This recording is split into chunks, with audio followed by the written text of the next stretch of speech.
சொன்ன காரணம் பத்தல. Excuse me.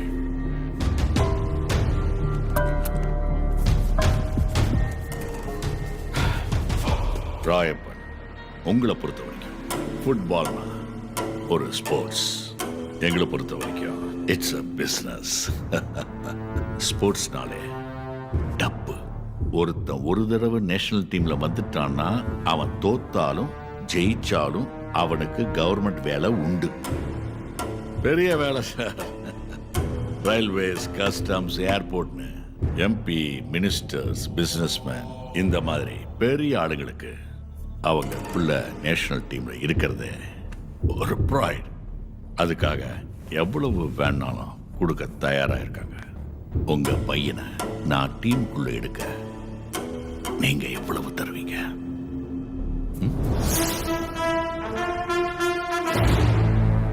10 பைசா கூட தர முடியாது. என்னால எவ்வளவு வேணாலும் தர முடியும். அப்படி நான் பண்ணேன்னா என் பிள்ளையோட திறமைய நானே அசிங்கப்படுத்துற மாதிரி ஆயிடும். அவன் திறமசாலி, வந்துருவான், பாத்துக்கிறேன். என்னை தாண்டி உங்களால ஒன்னும் பார்த்துக்க முடியாது. நாங்களும் பிளேயர் தான் சார். ஆனா எங்களுக்கு ஃபுட்பால் எல்லாம் தெரியாது. ஆனா எங்க ஆட்டம் வெறித்தனமா இருக்கும். நல்லது.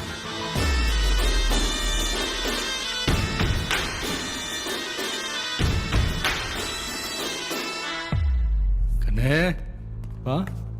டன்னு பிகிலு ராவுத்தர் கடையாண்ட நிறுத்து. காலையே வரேன்னு சொன்னேன், மறந்துட்டேன். சரிப்பா, நீ கிளம்பு, நான் வந்துடுறேன்.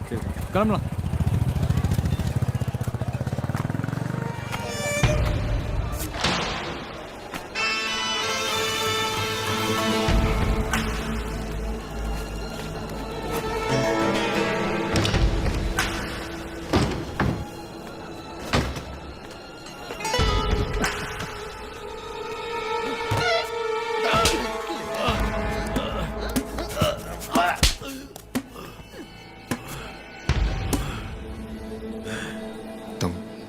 இடத்துலயே வச்சு உன்னை நான் செஞ்சிருப்பேன். என்னமோ உலகமே உன் காலுக்கு கீழே இருக்கிற மாதிரி நினைச்சுக்கிட்டு பேசின. அடுத்த 1/2 மணி நேரத்தில் உன் வாழ்க்கை எப்படி மாறிச்சு பார்த்தியா?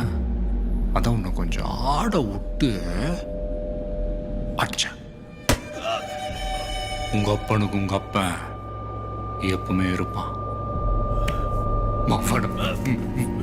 வாயி ராவுத்ரே, பத்திரத்தை எடுத்தா நீ என் புள்ளிய டீம்ல எடுத்துக்கிறதுக்கு நீ என்கிட்ட காசு கேட்டுன்னு போட்டுக்குது.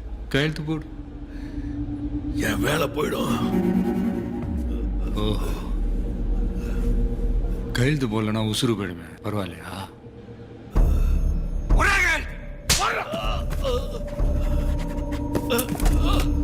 காசு இருக்கிறவன் மேல வர்றதுக்கு 1000 வழிகள் இருக்கு. ஏழை பாளைங்க முன்னேறதுக்கு ஸ்போர்ட்ஸ் மாதிரி 1 2 தான் இருக்கு. அதுலயே வியாபாரம்.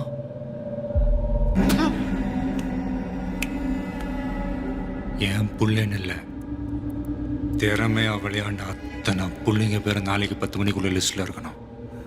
இல்லைன்னு வெய், இந்த பத்திரம் எங்க இருக்கணுமோ அங்க இருக்கும். ஷர்மா, உன் வேலை மட்டும்தான் போயிடும் விளையாட்டா இருந்தாலும் அவனை நான் வேற லெவல்ல வச்சு செய்வேன். படிப்பா.